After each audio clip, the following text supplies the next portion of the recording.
Bueno, veamos ahora qué pasa entonces en los gases. Vamos a aplicarla a la atmósfera, que es lo más simple. La densidad no va a ser constante y vamos a suponer la atmósfera, como dije antes, un recipiente donde en el fondo del recipiente, ¿qué debe tener? Estamos nosotros siempre parados sobre la Tierra, o sea, sobre el fondo de ese recipiente de aire. Esa es la que llamamos presión atmosférica normal.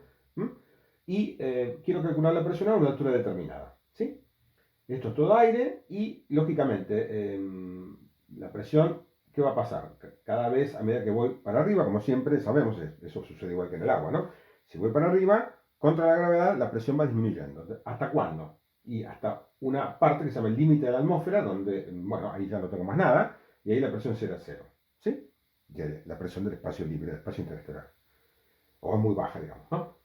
Lógicamente, como ustedes imaginan, este límite es impreciso, no es que la atmósfera termina en un punto, ¿no? Y del otro lado no hay nada, es imposible eso. Y aparte no tiene densidad constante, cada vez tengo menos de menos densidad, menos moléculas de aire, o sea, de oxígeno y de nitrógeno, básicamente, y cada vez más tenues hasta que llega un punto que no hay nada, pero no hay un límite, como ustedes imaginan, ¿no? Es un límite muy impreciso, por lo tanto no puedo tomar este punto como referencia, obviamente es imposible. Y el punto como referencia va a ser igual que antes, la superficie, justamente, el límite, la superficie terrestre, ¿no? ¿Sí? Que la podemos medir fácilmente. Entonces, fíjense la analogía, ¿no? Antes tomaba la superficie y me iba hundiendo en el agua. Ahora tomo la superficie y voy subiendo en el aire, ¿ok? La pregunta es cómo varía entonces la presión, a medida que voy subiendo. Sabemos que va a disminuir, pero ¿de qué manera? ¿Lineal, por ejemplo, como en el agua? ¿O tiene otra forma? Entonces, vamos a hacer, por supuesto, una cosa simple en nuestro esquema, para no complicarnos. Vamos a suponer que la temperatura es constante. No es cierto eso, la temperatura puede variar desde, digamos, 20 grados a 50 bajo cero, o sea que cambia bastante. Pero recuerden que la temperatura, por supuesto, no se pone, no se pone en grados centígrados, sino en Kelvin. Entonces la variación es menor en proporción, ¿no? Digamos, una variación de 20 grados en centígrados es mucho, ¿no? Si voy de 20 a 40 es el doble. Pero si lo mido en Kelvin, es de 20 será 93 a 313, no es tanto, ¿no? La proporción. Se dan cuenta ustedes lo que quiere decir, ¿no? En proporción no varía tanto en Kelvin como varía en centígrados. Así que sabemos que se mide en grados Kelvin, perdón, no en grados, sino en Kelvin, a secas, la temperatura. Entonces, podemos escribir la ecuación de estado de los gases, que ustedes ya la conocen, P por V sobre T, que es una constante. Si estamos suponiendo también que la atmósfera está compuesta por gases ideales, una aproximación también que podemos hacer. Entonces, a un punto determinado que es P por el volumen sobre la temperatura de este punto. Y en la superficie va a ser P0, P sub 0, que es la presión en este punto, por el volumen 0 sobre T0. Como las temperaturas son iguales, queda simplemente P por V constante. ¿Sí? Es una ley ya conocida también seguramente por ustedes. La ley de los gases a temperatura constante. ¿Cuánto vale el volumen? El volumen es medio, me molesta y también entonces puedo, utilizando la expresión que la densidad es masa sobre volumen, el volumen que va a ser masa sobre densidad. Entonces, el volumen lo expreso como masa sobre densidad y el volumen cero lo expreso como masa también sobre densidad cero. Ahí la densidad cambia, como ustedes ven, de densidad cero a, acá supongo entonces que tengo una densidad, sabemos que no es constante, entonces va a ser la densidad cero en la superficie, ρ cero, y acá tengo una densidad cualquiera ρ. ¿Sí? La masa es la misma, como ustedes ven, obviamente, si tomo un cierto volumen, mido la densidad en un punto y en otro, la masa que voy a tomar es la misma, y entonces me queda simplemente esta expresión que está acá, que la densidad, despejando de acá, ¿no? La densidad, que no la conozco justamente, en esta expresión la masa se va, la densidad, despejo, ¿y qué me queda? Es la densidad cero, o sea, la densidad que tengo en la superficie, por la presión dividido P sub 0. ¿Sí? Es una expresión simple esa, y que me dice que entonces la densidad es linealmente variable con la presión. Lo podemos tomar así. Lógicamente, cuanto mayor, en un gas, cuanto mayor presión, mayor densidad. Las moléculas están más juntas, mayor densidad. Es una aproximación bastante buena. ¿Sí? Creo que si ustedes ya conocen por química la ecuación de todos los gases, lo van a ver después mejor en termodinámica, pero decir que la densidad es proporcional a la presión es una buena cosa, siempre cuando, por supuesto, la temperatura sea constante.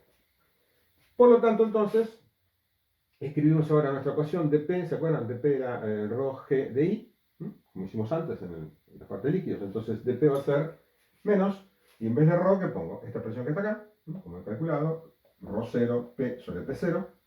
Esto entre corchetes es ρ, ¿no? ¿Por qué? Por DI. ¿Qué tengo que hacer ahora? Integrar. Voy a integrar entonces entre la superficie de la Tierra y un punto cualquiera. Entonces, si integro ambos miembros, fíjense que acá hay que hacer un cambio, porque justamente esto también vemos bien lo que se llama variables separables, lo he visto en matemática.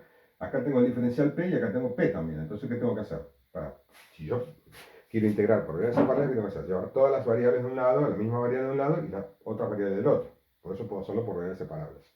Entonces, acá no puedo integrar porque tengo P. Entonces, P lo paso dividiendo para acá y me queda entonces de P sobre P. ¿Ok? Y del otro lado me queda todo constante, porque ρ0 es constante, G es constante y P0 es constante, son valores que se miden estos a la superficie, ρ0 y P0, ¿sí? Y me queda únicamente de I. Entonces, integrando, hago la integral entre P0 y P, entre P0 y P, y en el otro lado integro entre 0, la altura respecto a la superficie, entre 0 y la altura a la cual quiero calcular la presión. Entonces, esta integral de este lado queda el logaritmo de P sobre P0, como ven ustedes, y de este lado me queda simplemente, como todo esto es constante, como ya dije recién, ρ0 G sobre P0 sale fuera de la integral, ¿sí? Y me queda la integral entonces de I, que es I. La integral entre 0 e I de I es I, simplemente. Y el signo menos siempre queda, ¿no? Por supuesto. Y entonces, para ver cuánto vale P, tomo antilogaritmo, como ustedes ven acá, y entonces al tomar el antilogaritmo me queda P sobre P0, y acá queda E a la este exponente, como ya sabemos.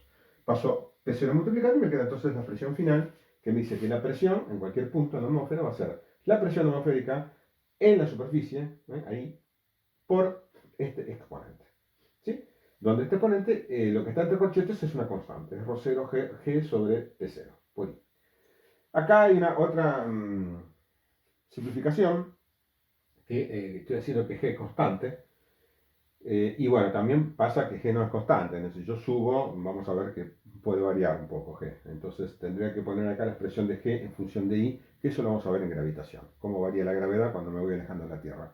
Como ustedes a lo mejor se imaginan o han escuchado, cuando me voy alejando de la Tierra, la gravedad disminuye. Por lo tanto, tendría que poner acá de qué manera disminuye. Entonces, esta integral sería un poco más complicada. ¿Ok? Acá estoy suponiendo también que no solamente T es constante, sino también G es constante, que quizás también sea no tan válido esto, ¿no? Pero si hago todas estas suposiciones, como ustedes ven, para poder simplificar el problema, por lo menos a nivel de física 1, me queda esta exponencial y entonces la presión en el aire, ya como ustedes ven, es completamente distinta la función, no es lineal, sino que es asintótica, ¿sí?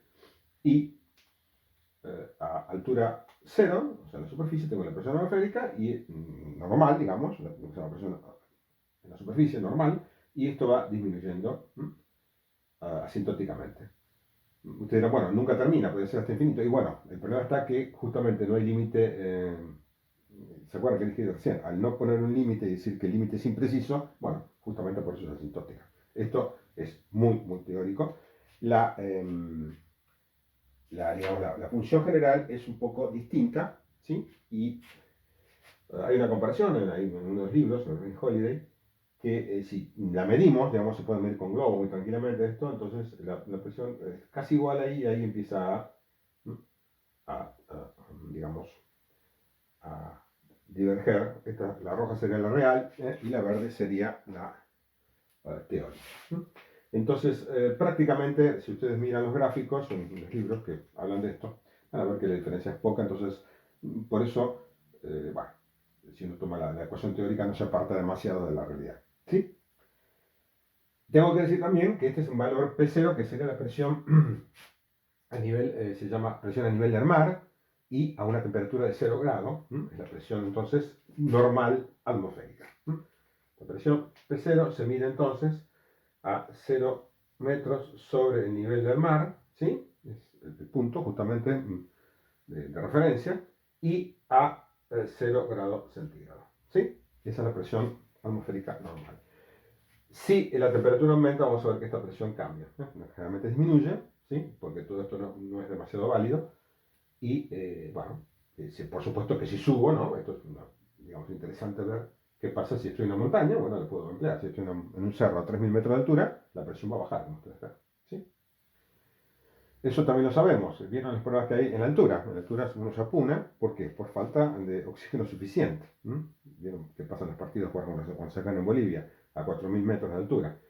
Uno puede calcular la presión usando esta expresión, y si estos 4.000 metros van a ver que la presión es bastante menor, y al ser la presión menor de aire, el proceso respiratorio se dificulta, porque, digamos, uno está acostumbrado a tomar cierta cantidad de aire y eso purifica la sangre de determinada manera. Si ahora tomo en cada respiración, ¿qué hago?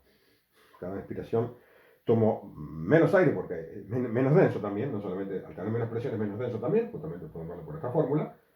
Entonces tomo menos moléculas de oxígeno y entonces obviamente el proceso se complica y me agito más, sobre todo si hago deportes, ¿no? Entonces, bueno, hay que usar otros métodos, o bueno, la gente que vive, por supuesto, está acostumbrada, ¿no? Porque si uno nace ahí toda la vida ahí, ya el cuerpo se acostumbra, ¿no? Por eso es lo que se llama aclimatación a la altura, ¿no? No hay ningún problema. Hasta ciertos límites, por supuesto. 4.000, 5.000 metros. Si yo sigo subiendo a 7.000 metros, ustedes vieron los que suben, por ejemplo, en las montañas, en los Andes, o sobre todo el Himalaya, ¿no? Que tiene, el Everest tiene casi 9.000 metros de altura, no se puede subir prácticamente si no está muy, muy entrenado, y en general suben con tubos de oxígeno, ¿no?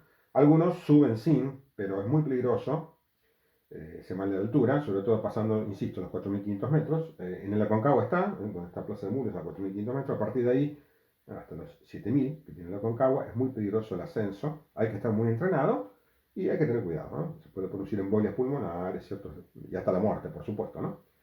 Generalmente cuando se sube y se hace cumbre se hace muy rápido.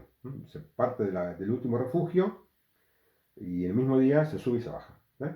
Y después cuando se baja más rápido. Estamos ahí y tenemos que bajar rápidamente a los refugios inferiores. Todo eso es porque, insisto, el cuerpo ya no se puede acostumbrar. Por más que uno diga, estoy un tiempo. Hay una cierta aclimatación, insisto, a 4.500 metros, por ejemplo, en Plaza de Mulas, en el Aconcagua, pero después la trepada final a los 7.000 metros no se puede aclimatar uno y hay que hacerlo y volver. Ya la densidad es tan baja que ya el proceso respiratorio no funciona adecuadamente. ¿Está claro? Así que esto explica muchas cosas que a lo mejor uno sabe, digamos, de oídas, pero me explica perfectamente qué es lo que ocurre. Vamos ahora a ver en el próximo video entonces los números de estos que manejamos y comparar entonces los dos casos, la presión en el aire y la presión en un líquido, en el agua particularmente.